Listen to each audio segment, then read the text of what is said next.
Thank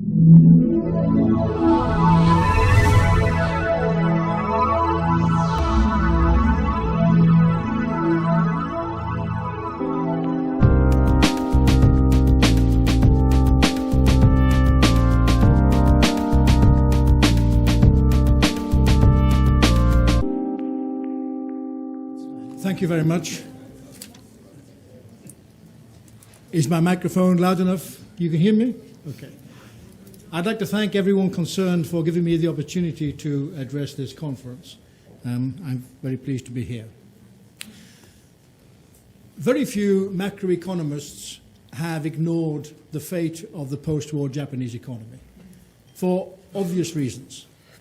This was a classic case of, if not boom and bust, because Japan is not bust, there was a terrific reversal in Japan's fortunes. And I want to address that because I want to suggest to you that in the historical detail and in my appraisal of current remedial policy, there are a number of basic fundamental policy issues which I would like to consider putting before you as ones which Europe needs desperately to avoid. Well, we know a great deal about Japan's success. From the ashes of wartime defeat, Japan developed stellar economic success, and in ways that was the scourge of conventional economics. Here was a country with close government, banking, corporate relationships, suppressed trade unionism, obvious subsidization, rent-seeking, closed corporate groupings, minimal shareholder power, a favorable exchange rate with very strict controls on imports to the domestic economy, and a two-tier economy of highly competitive export sectors alongside low productivity agriculture and service sectors protected by political patronage. It shouldn't have worked, but it did. And I remember trade delegations from my home country of the UK visiting Japan in the hope that something of the success would rub off onto their grey suits and they could bring it back and help to reverse Britain's relative economic decline, failing to realize, of course, that much was endemic to Japanese culture. Then, of course, came the Japanese denouement. Conventional economists, of course, were happy to say, well, we told you so. They should have listened to the Chicago School. They should have had sense. And there was a certain glee in the West, I remember very well. And yet, what emerged was something very special and very difficult for Japan. The decline, of course, came when the bubble burst, the dramatic increase in equity and land prices, which I don't have time to go into. But that bursting led to what is now euphemistically known as the lost decade, or the lost decades. But the interesting thing is, in the period of decline, immediate decline, other countries had a burst in asset and equity prices. In Scandinavia, for example. But their decline lasted at the most 3 years, 2 or 3 years. What emerged in Japan was the duration of decline, its persistence, and one which, it's argumented, but is continuing even to this day. So here we have a classic case of what appears, I shall look at this in more detail later, of secular decline, certainly a decline which is hard to shake off. And if anyone is trying in Europe to consider how they might not go down the same route, who wants a record of 25 years decline, then Japan is not a bad place to start. Again, what is often forgotten, however, is that Japan was not in stagnation in the early 1990s, following the immediate collapse of asset prices. There were cyclical recessions, but there were periods of growth. What there developed was an accumulation of policy errors. And that accumulation of policy errors eventually led to the degree of deep stagnation which Abenomics is now attempting to reverse, again, not very successfully. So something happened, something endemic developed in Japan, and I want to suggest that is because Japan took over, after its growth period, into a period of decline and stagnation, certain attitudinal, institutional, and policy priorities which it failed to shed, and the lack of adaptability led eventually to its deep stagnation. So general lessons could be learned. So what I want to do is to initially make a brief outline of the historical 1990s. But I do that to then bring us up to date with Abenomics, but to try and indicate how, as a lesson for Europe perhaps, if you allow certain fundamental flaws of policy to persist, and if you convince yourself that in the persistence of those policies there is the origin of success, and delude yourself, then you also can engage, like Japan did, into this self-defeating process. Let me outline briefly then some of the basic features of the 1990s. In the aftermath of the bursting of equity and land prices, banks became extremely risk-averse when they faced tremendous collapses of collateral. There emerged the infamous non-performing loans. And the banks then engaged in a major financial mistake. This was also part of the shadow of the success because Japanese banks had been at the center of a financial system that had helped to engineer such stellar success. It was new for them to be at the center of a situation where that success was no longer guaranteed. So the banks began to prop up inefficient firms, what were called zombie firms. Some of you in the room might be as old as me to remember that the term comes from the Hollywood science fiction epic where zombies were on the screen in black and white, and these were creatures that came back from the living dead.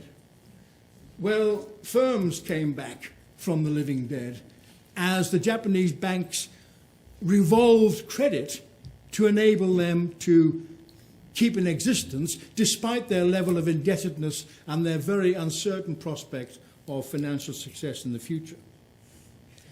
So rather than deal with their plight in accordance with internationally accepted financial criteria, the non-performing loans situation became worse as the banks, rather than reveal to the public and to the international climate the extent of the financial fragility, they then, in perhaps a typically Japanese way, provided the facade of successful firms, or at least firms that could maintain themselves on the market without any fundamental financial clear-out.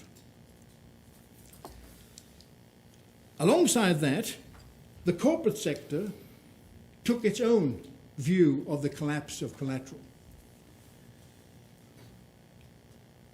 There was a substantial decline in private investment in the early 1990s. And this is because the banks enabled them to focus on market share rather than profitability.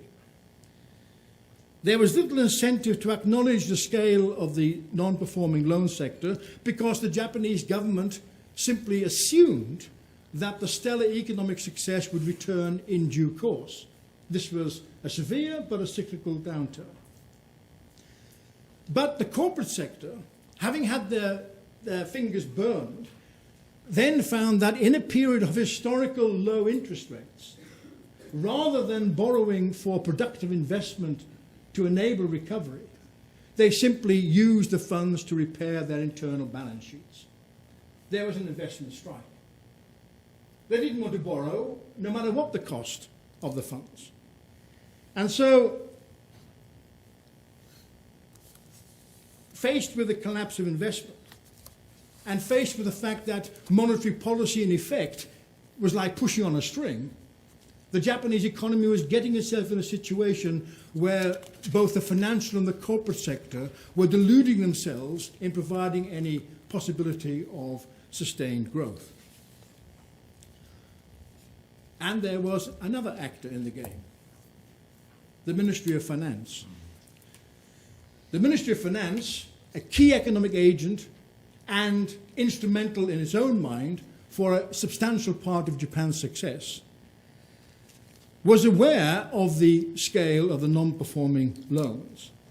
But it was also aware that many of the non-performing loans were in sectors that were politically sensitive to the ruling Liberal Democratic Party. The Ministry of Finance kept the government unaware of the scale of non-performing loans down to 1995.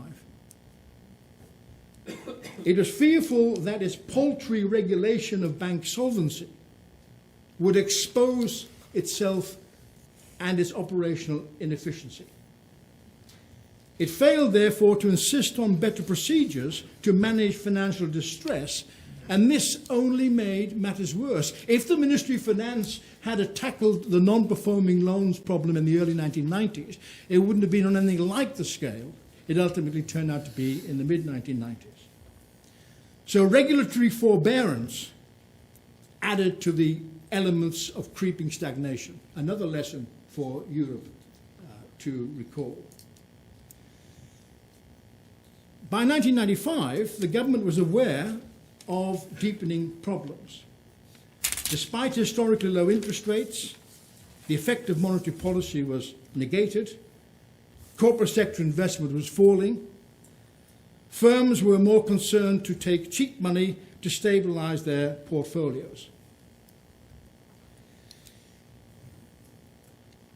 Whilst still given an opportunity for cyclical upturn, in 1994, taxes were reduced and fiscal spending was increased.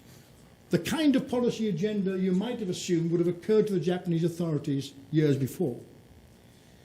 And there is clear evidence that in the following year, the recovery began. But then Japan made a fatal error. In 1997, the government increased taxes and reduced government spending. The very antithesis of any kind of Keynesian solution. Why? Well, the Ministry of Finance was clearly aware and was bruised by the instability of the banking system in the early 1990s. The Ministry of Finance had a firm reputation for fiscal rectitude. It had engaged in deficit spending during the oil crisis years as a special measure, but now, wanting to rescue its reputation, it turned its mind to recover fiscal rectitude and helped to persuade the government that cutting your way to recovery was the way. At the same time, the Bank of Japan became formally independent. In the early 1990s, it was subject to the control of the Ministry of Finance. But once it became independent, the Bank of Japan had also, in the high growth period, prided itself on low inflation, a major contributor to Japan's economic success. So when economists like Paul Krugman visited Japan and urged the Bank of Japan to engage in inflation targeting, the kind of Abenomics decades before, the Bank of Japan was not willing to spoil its new independent status by being a bank that sought inflation. Deflation, it argued, was the product of technological innovation. Things get better, prices fall, things are cheaper for people to. The actual endemic problems of deflation did not undergo systematic investigation. So you had two principal agencies in government enabled for their own administrative power battles to help dictate a reversal of policy, which then pushed Japan into stagnation. So what were these cumulative errors of policy? The government did not recapitalise the banking sector at the speed and on the scale required. A lesson for you. It failed to sustain the confidence of the private sector investors by sustaining fiscal imbalances as a catalyst of growth.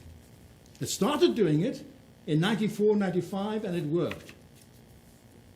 Within months, it reversed it, and Japan fell into stagnation. It did not coordinate monetary and fiscal policy. Another lasting lesson. And it failed to reduce the power of elite bureaucratic institutions that work to stymie policy in the way I've suggested. Above all, it failed to attack deflation or to prioritize the sustenance of aggregate demand.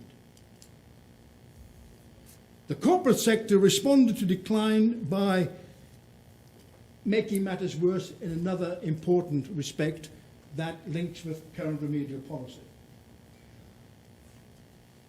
Many books will tell you that in the aftermath of the bursting of the bubble, Japan got rid of its institution of high growth. Well, one was retained.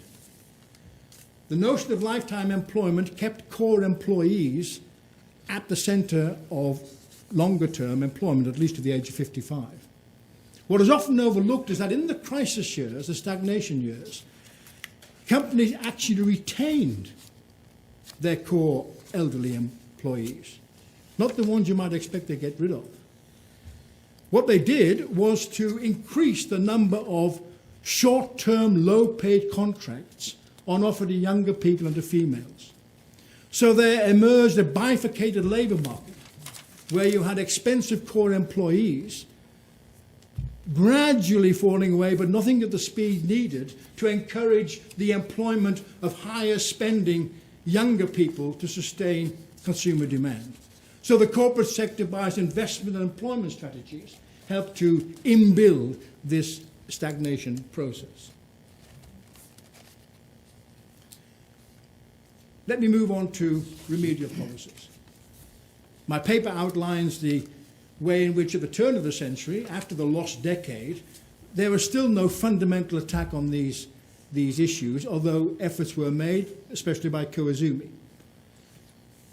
Abenomics, really, for all of its firework advertising, was in a sense an embarrassing recognition that still something had to be done to revive this major economy. An economy, I must say, always having superlative export success in particular sectors. Japan was not on its knees, but Abenomics was an attempt to recover something of the corporate image, but also the sense of national empowerment that came with being an economic leader. Abenomics, as you know, has three major components. An active monetary policy to raise the price level by 2%, basically by the Bank of Japan printing money. A fiscal boost in the medium term, and then the third arrow of structural reform to improve long-term productivity. But I would suggest that this perpetuates some of the problems of the past. To begin with, it puts a tremendous amount of pressure on monetary policy to help revive the Japanese economy.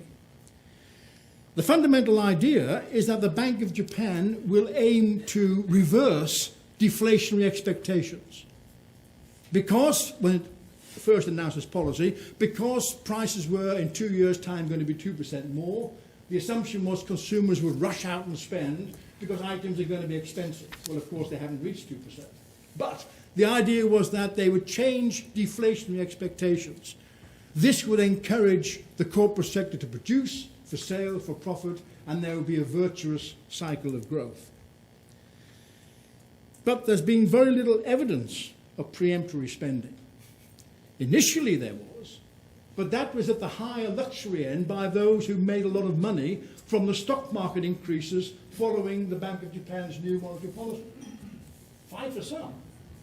but it didn't trickle down into any raised level of domestic consumption.